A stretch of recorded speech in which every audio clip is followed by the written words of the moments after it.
সেদিন শাশুড়ির কাছে আমার ননদ তরিকে দেখলাম অনলাইনে দেখা এক তসর শাড়ির জন্য বায়না করছে।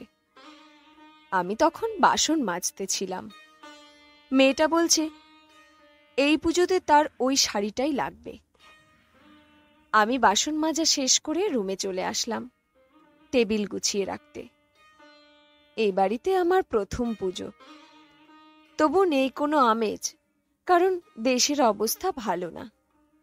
কখন কোথা থেকে কোন খারাপ খবর আসে আতঙ্কে থাকি। অভ্রর ব্যবসাটা ইদানিং ভালো যাচ্ছে না। ভালোবেসে বিয়ে করেছি অভ্রকে, তাই তার উপর আমার কোনো অভিযোগ নেই। বরং দুঃসময়ে একসাথে থাকতে পারছি, এটাই অনেক। ছেলেটা পরিবারের সকলের খেয়াল রাখে। যেভাবে ঠিক হয় ঠিক সেভাবে আমাকেও আগলে রাখে।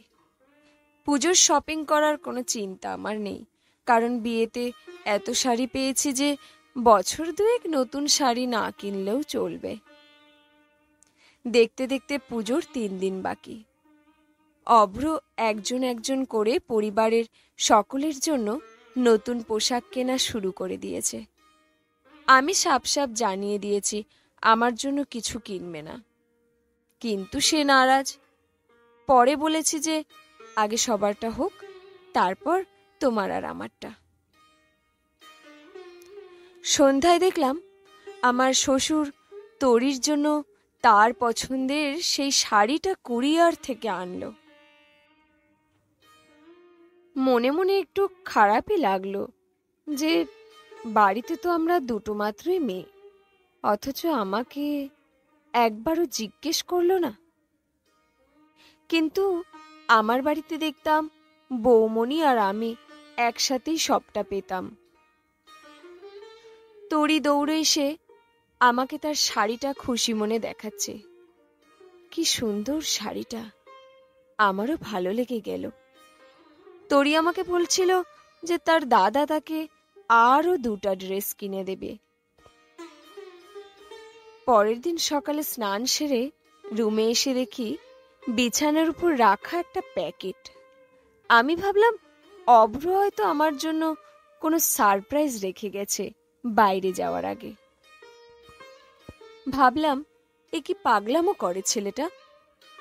প্যাকেট খুলে আমার চক্ষু ছানা বড়া। আসলে আমি দেখলাম তরির জন্য আনা সেম তসর শাড়িটাই এখানে, আর সাথে ছোট্ট চিরকুট।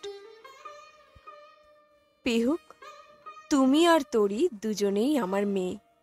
আমি খেয়াল করে দেখেছি তোমাদের পছন্দও মিলে যায়, তাই তোমাকে না জানিয়ে তরির পছন্দ করার শাড়ি 2টো অর্ডার করিয়েছিলাম তরিকে দিয়ে। পছন্দ হোক আর না হোক, অষ্টমীর সকালে আমি 2 মেয়েকে এক শাড়িতে দেখতে চাই। তোমার মামনি। চোখের কোণে জলের আভাস পাচ্ছি।